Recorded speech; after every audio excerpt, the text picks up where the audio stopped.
Do you want to talk about records? I'm not sure this is going to work, Murray. What do you think? Yeah.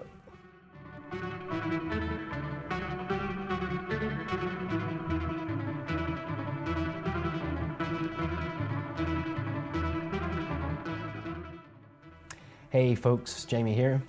Hope you guys are all doing well. Back on again to share a few records that I've been enjoying over the past few days, and let's see if I can get through this without any cats diving in front of the camera, okay? So let's get into it.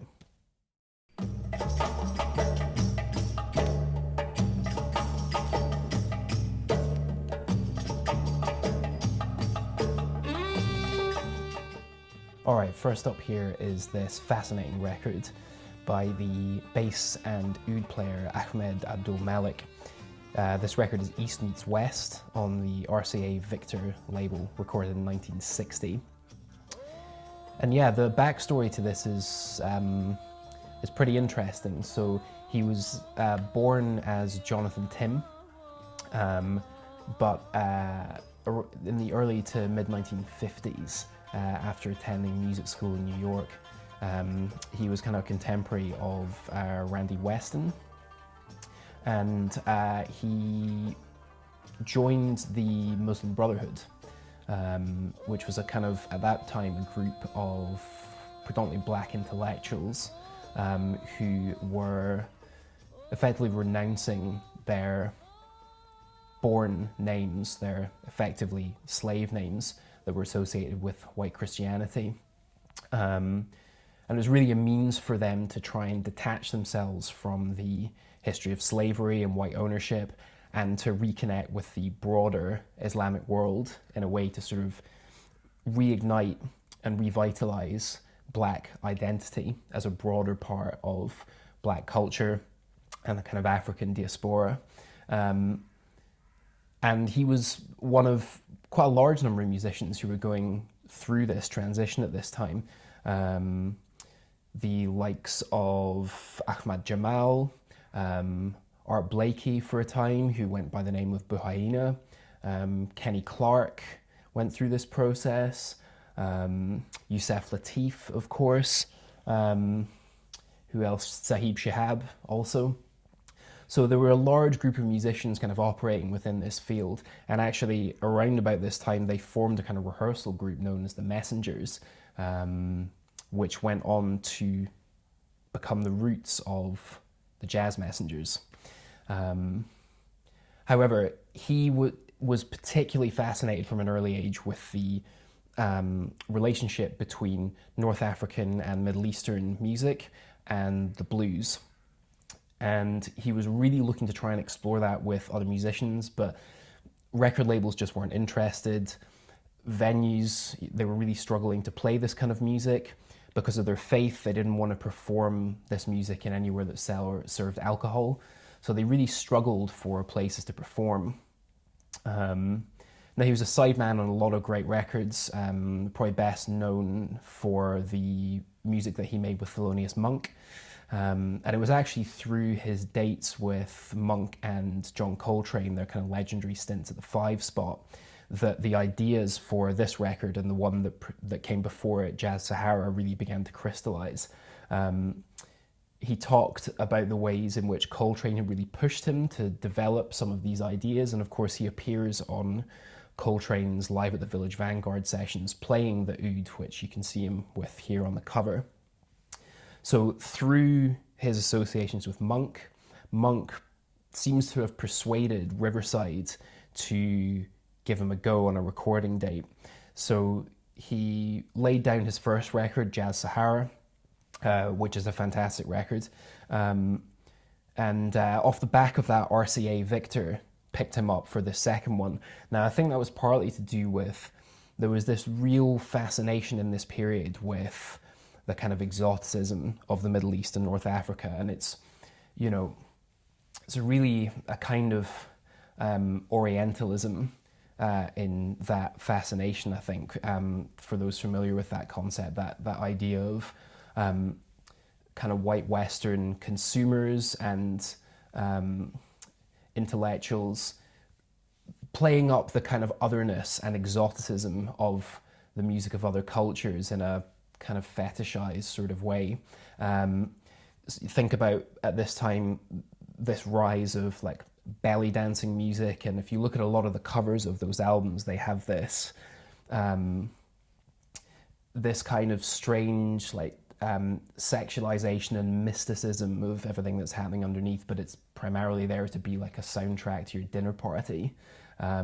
So there's some odd stuff going on there with the commercialism, but he was granted a recording date for this. I mean, you can kind of see some of that aspect creeping in on the back cover of this record. If you take a look at this, I mean, it's not particularly respectful of the music, I would say. However, the music that's on here is absolutely fantastic, and you know, it's testament to the strength of his artistic integrity and the vision that he had, that he was able to really pull something like this off, I think. On here as well, you have Curtis Fuller on trombone, Benny Golson on tenor sax, Lee Morgan on trumpet, Jerome Richardson appears on flute, and it is a really brilliant balancing of hard bop, blues, North African music, Middle Eastern instrumentation. You know, for me, the highlight is Taksim solo, which actually removes the horns from the equation. It's much more stripped back. You have these kind of sensuous vocals and a sort of call and response between the vocals and this kind of yearning violin, and then this qanun, which is a sort of like stringed zither-like instrument, all kind of interacting with another, and it's beautiful. The whole record is great. It's kind of this kind of thick, intoxicating, slightly startling combination of ideas. He only went on to record another 2 or 3 albums after this, which I think came on the Prestige kind of new jazz stuff. I don't have those on vinyl, but you know, I've listened to them digitally and they're fantastic. So yeah, I'd well worth checking this out and kind of digging into his music a little bit more, because he is a fascinating character and a really interesting snapshot of the music during this period.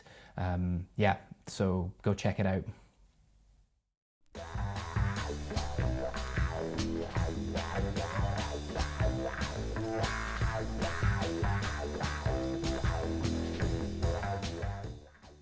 Right, now here is a band that I am a huge fan of. This is the Keith Jarrett Quartet. This record is Birth on Atlantic Records from 1972.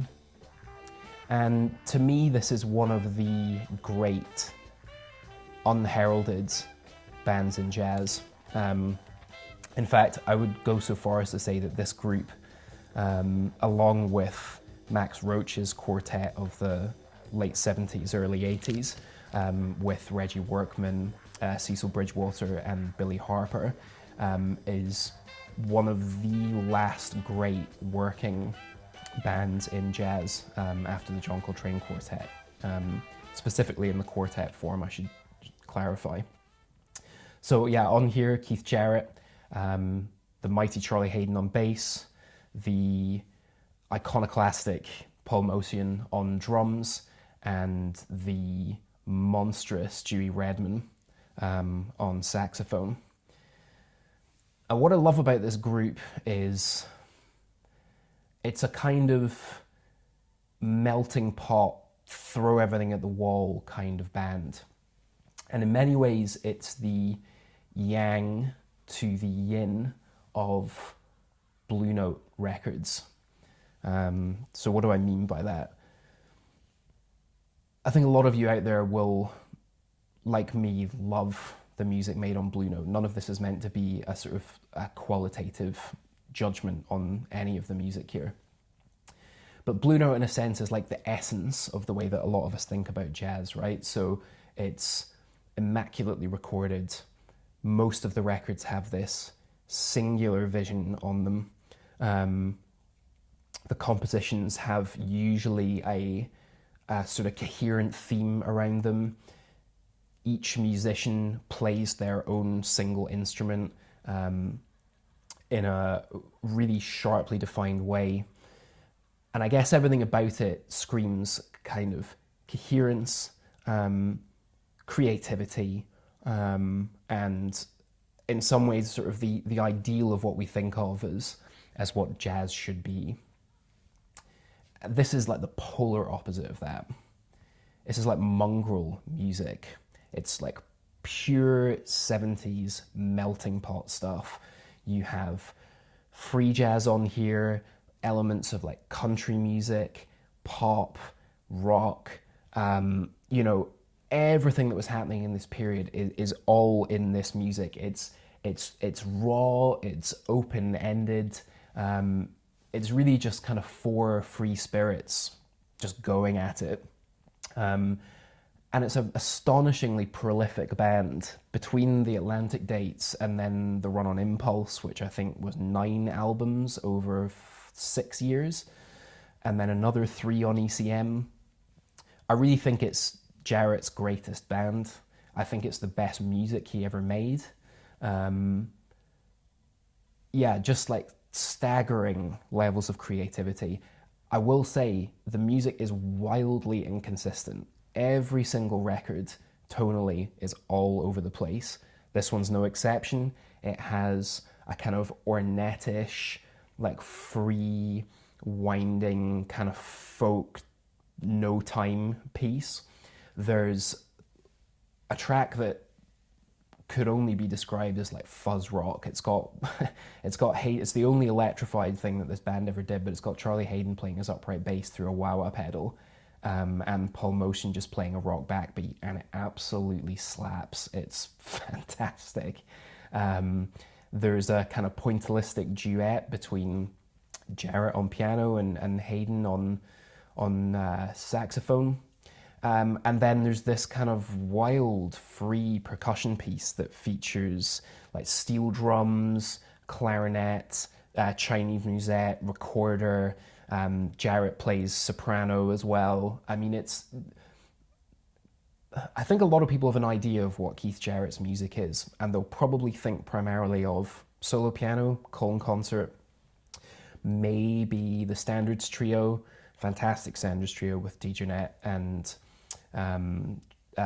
Gary Peacock, maybe even the European group with Bobo Stenson, Paolo Danielson, and Jan Garbarek.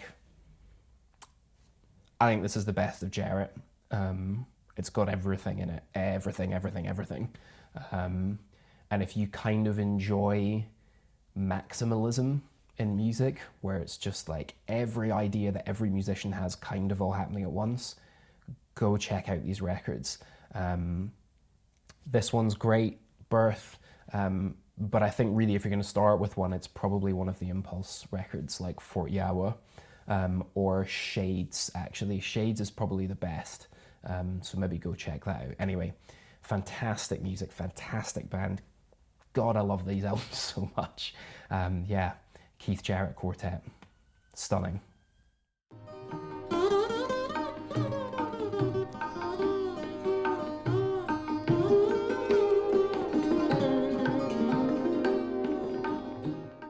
Now here's something totally bewitching. This is a fantastic Hindustani classical record. This is Shiv Kumar Sharma and Brij Bhushan Kabra with santur and guitar. This was recorded on the His Majesty's Voice label in 1964. And this is quite an unusual record in this genre. Now, what you have here is a form that is fairly commonplace, the jugal bandi, which is basically a duo between two virtuosic musicians. And in any jugal bandi, it's effectively a lengthy, long-form dialogue between both, where they weave in and out of each other and spur each other on to these kind of greater creative heights within the raga forms. But what you have here are two musicians taking instruments that really aren't part of the North Indian classical tradition at all. First of all, there is the santur, and that really was a folk instrument from the Kashmir region, which is where Sharma's from originally. And it's, imagine, if you don't know the instrument, you can see it here on the cover. It's basically like a hammered dulcimer that's played with these slightly padded mallets, and it creates this really kind of glistening, ethereal tone, little bit like, not quite like a harp, but actually not dissimilar to, you've ever heard the sound of someone playing the strings on a piano? It has that same kind of slightly taut, active quality about it. And then on the other hand, you have Brijbhushan Kabra playing a modified guitar, which absolutely was not an instrument that was a major or any real part of Indian classical tradition. But there was precedent for more Western instruments being brought into that sphere. I mean, most famously really would be the violin, that passed its way all the way through from Europe through Persia, and eventually finding its way into India, that became a real core part of Hindustani music, especially in the Jugalbandi form. So there are these two elements here, and Kabra has modified this guitar ever so slightly. So he's added, I think, an extra string, changed them out so there's like heavier, more metallic strings, and he uses like a slide quite regularly as well. So you get some really interesting kind of tonal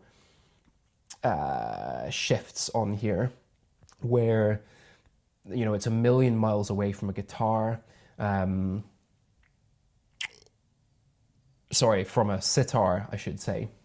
But there is still that kind of fast, dancing quality to the way that he plays, which is, yeah, it's really, really beautiful. You know, there's the music of the likes of, you know, Robbie Basho, Sandy Bull, that American primitive school, where they were taking the raga form and then they were interpreting it on the guitar in a Western mode.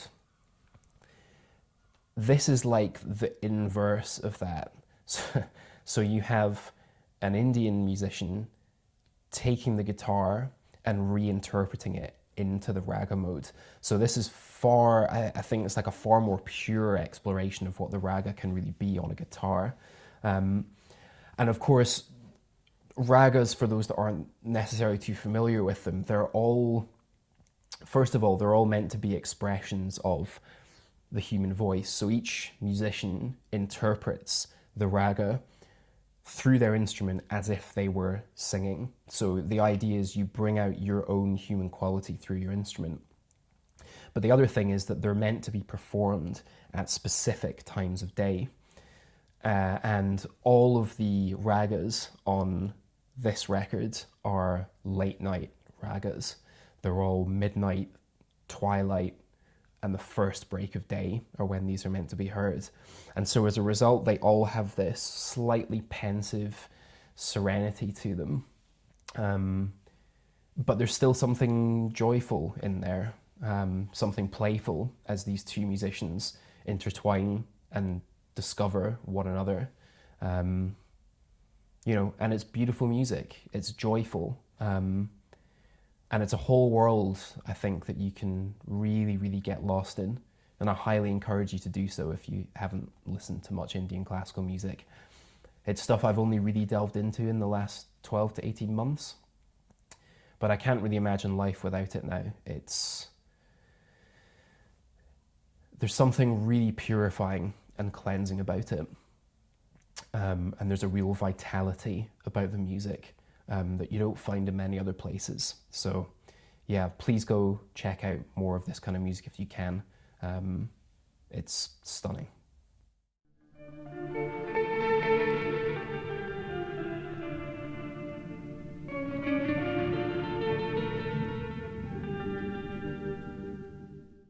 Now, speaking of creative guitar work, here is an album that I came across last year, which has been on my turntable a lot since I first picked it up. This is Branko Mataja. The album is Over Fields and Mountains, and it was released by the Numero group last year in 2022. And these are just the most stunning, kind of dreamlike guitar soundscapes. And they're created by a musician who has a pretty turbulent history, and who used that history to create just some of the most stunning art. He was originally born in Yugoslavia, and as a young child into his early teens, was in a country which was occupied by Nazi Germany. He was taken into forced labor, became a slave laborer, eventually into a concentration camp, and he was fortunate enough to be liberated at the end of the war and survive.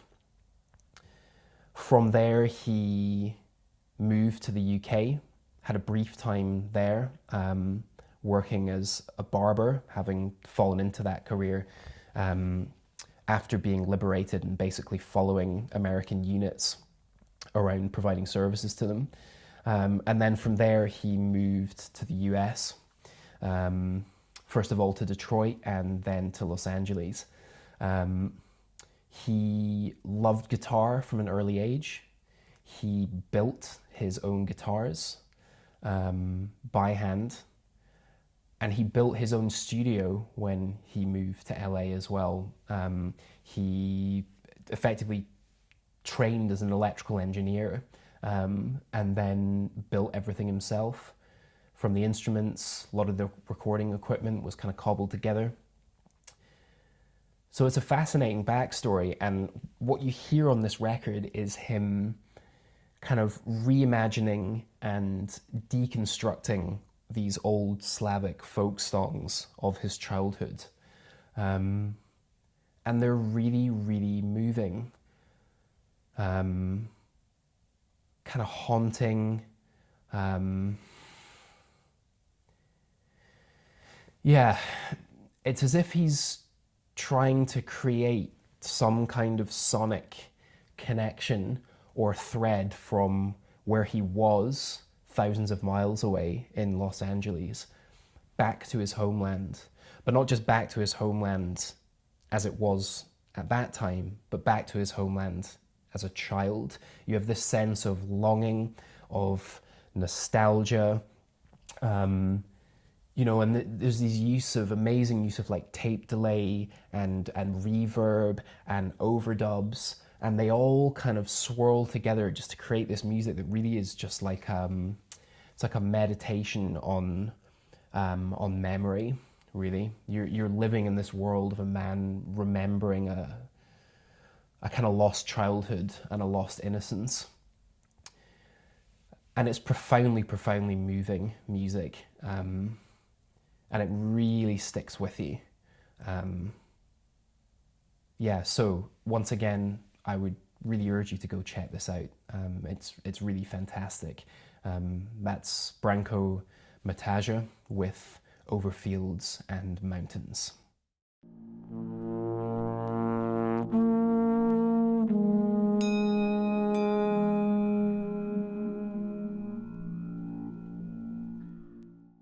Now this is an absolutely gorgeous sonic excursion from two absolute stalwarts of the AACM in Chicago. This is George Lewis and Douglas Ewart, and this is Gila Save Mom and the Imaginary Suite on the Black Saint label. And this is another album, a little bit like the Branko Mataja, which is really categorized by notions of memory and really creative use of electronic manipulation. So on here you've got George Lewis on trombone, but also using electronics, fairly early use of electronics and synthesizers here, and modifying his trombone through some of these electronics and synthesizers. And these are primarily duets between him and Douglas Ewart on bass clarinet, alto sax, and there's a little auxiliary percussion here as well. And this is music that really comes out of George Lewis's time listening to some of the minimalist composers like Lamont Young, Philip Glass, Terry Riley, and some of those ideas of repetition and of drone, and some of the early synthesizer work of the likes of Richard Teitelbaum as well. And all of these kind of come together to explore these ideas of mythology, really, and kind of historic black folk musicians, artists, philosophers through this music. And if that sounds kind of ambitious, yeah, it is. And for me, what's really interesting about this is the blending of acoustic and electronic instruments and the way in which that comes off so successfully. I mean, the first side really is more of a series of acoustic duets.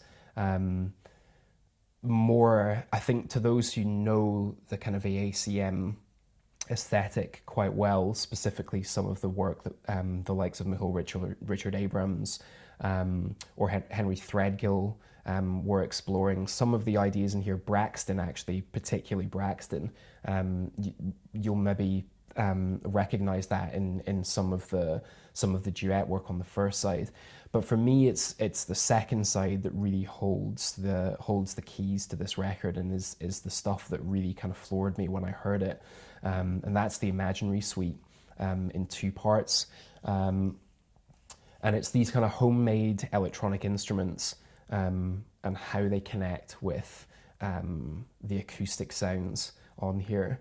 I mean, Lewis was doing some really interesting stuff where he was effectively like hot wiring fairly cheap cassette players, and he would play his trombone into a mic, run them through the cassette players, and then have them basically play back into the mix. So like really early form of sampling, to be honest. And finding the ways in which those were interplaying and kind of bouncing off some of the other work which Douglas Ewart was doing here. And they're kind of long, dreamlike drone sequences, really.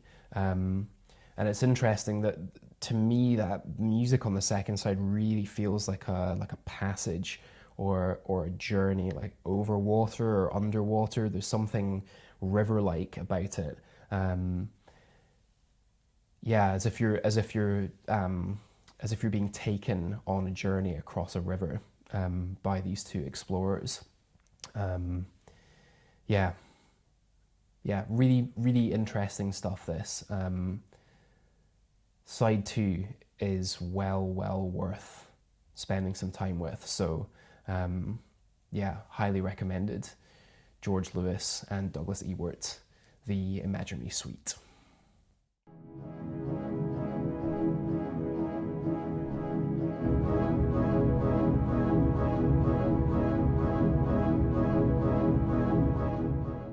Now, have you ever wondered what ambient techno would sound like on a church organ? Me neither, but this record by Maxime Denuc explores the amazing ways in which a church organ can be manipulated as a synthesizer. Now, the title Nachthorn was taken from the name of one of the 78 stops on the organ in the San Antonius Church in Dusseldorf, where it was recorded. And what you hear on here is the ways in which he has used computer software to transform the keys and the stops on this giant organ to transform it into effectively a giant synthesizer. Now, to me, this music is almost like acoustic dance music. And what he wanted to do with this record was try and make a dance record but without any beats. So in a way, what you hear here is him tracing this thread between like contemporary club culture and the devotional music of the medieval church. Now that maybe sounds ridiculous, but when you hear it on this record, I promise you, it is this kind of captivating, really engrossing sound.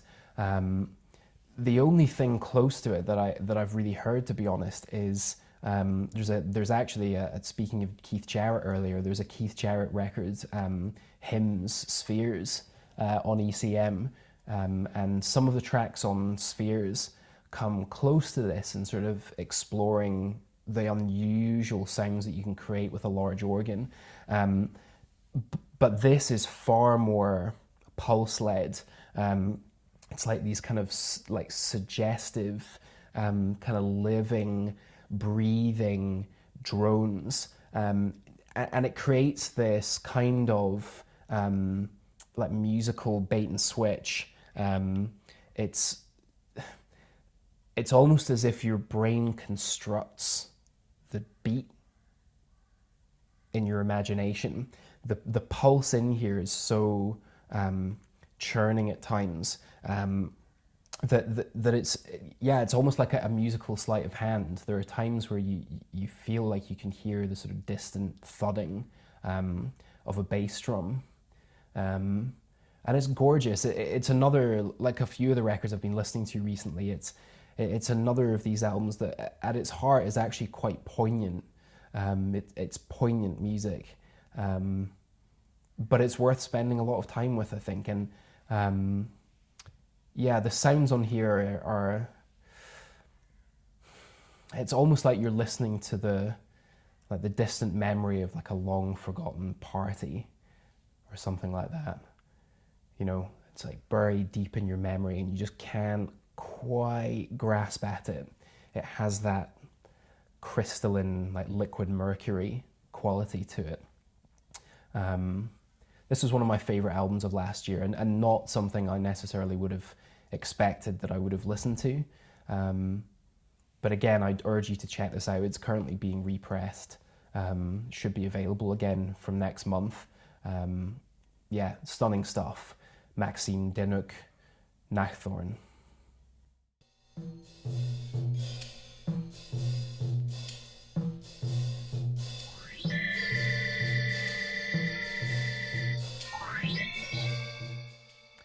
All right, finally, here's some early Sun Ra. This is Sun Song. This copy is from 1967 on Delmark, but this was originally released in 1957 on the Transition label. And this is really Ra in some of his earliest explorations with the orchestra. And to me, this is really like Ellingtonia in space. It's the sound of change, it's the sound of transition. You hear a lot of the inspirations from Duke Ellington's music, a lot of the jungle music that Ellington was exploring in the Cotton Club in Harlem the previous decade. But equally, he's pulling in elements here from some of the exoticism of film composers like Les Baxter, with his unusual instrumentation. And there's a nod towards some of the more progressive music that was beginning to emerge out of the new thing as well in sort of 3-4 years after this. So it really is the sound of flux, the sound of change, the sound of the future in some senses. And you know, a lot of the titles on this record reflect that. You have tracks like Transition, Future, New Horizons, even Brainville, these ideas of sort of concepts that have yet to come fully into fruition. Things are in flux, things are in change. There's a tension here, there's a kind of rubbing together of conflicting ideas. And you know, there were originally in the booklet there was a booklet that accompanied the original Transition release. It was really, really unusual for this to happen at the time, but the label felt that the music needed some kind of explaining.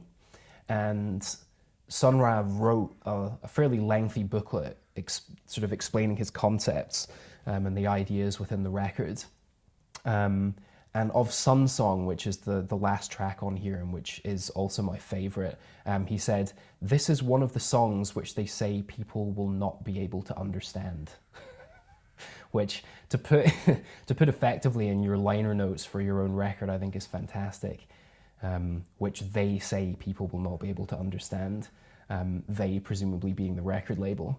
But there's always that feeling in Sun Ra's music that he is operating not just ahead of time, but actually totally out with the normal bounds of time. There's a quote, I'll paraphrase from him, where he effectively says that he's making music now for people to enjoy in 20 or 30 years' time when they finally catch up and understand what he's doing. I don't think that's quite what this record is, because I don't think this record is necessarily ahead of its time per se. I think what it is it's that unusual, as I mentioned, that unusual like brushing up of the past and the present and the future kind of all together in one. You have, particularly the way that the music is orchestrated, you have these kind of conventional, or more or less conventional big band arrangements, but then you have these really weird kind of intrusions from certain instruments, particularly like the baritone, his organ, the timpani, that just kind of like edge their way in there, and they kind of knock you off guards. They almost make you anxious. You're like, where's this come from?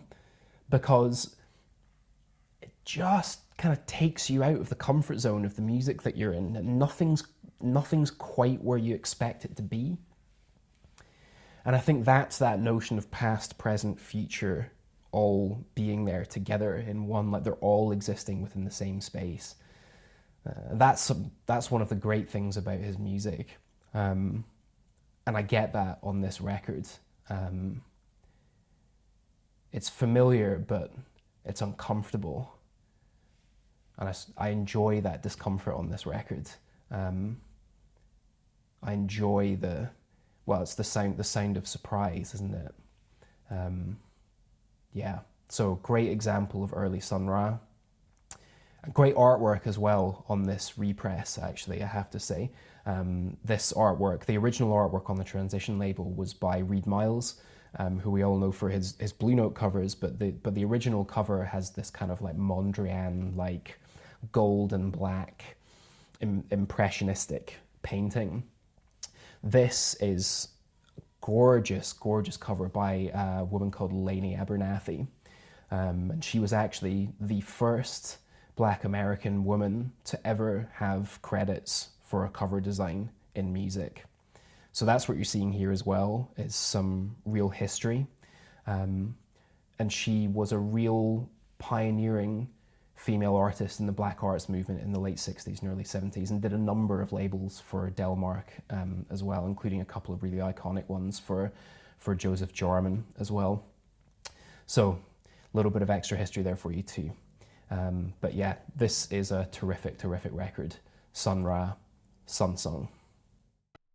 Yeah, so that'll just about do it for this video. Thank you for taking the time to watch. I really appreciate it.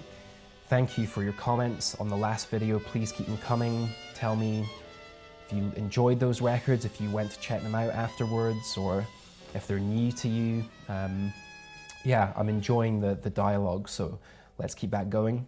Until next time, take care of yourself, and I'll see you on the next video. Be well. Thank you.